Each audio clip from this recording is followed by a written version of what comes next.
नमस्कार दोस्तों, मैं आज आपको दिखाने वाला हूँ एक ऐसा अद्भुत शिव मंदिर जहाँ पर मौजूद है रहस्यमय शिवलिंग।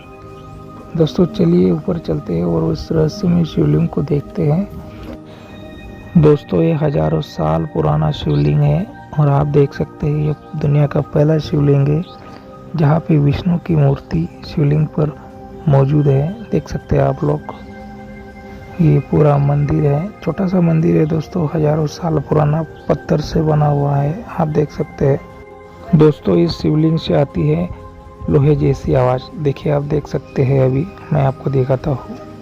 ये देखिए मैं अभी पत्थर से ठोकने वाला हूँ।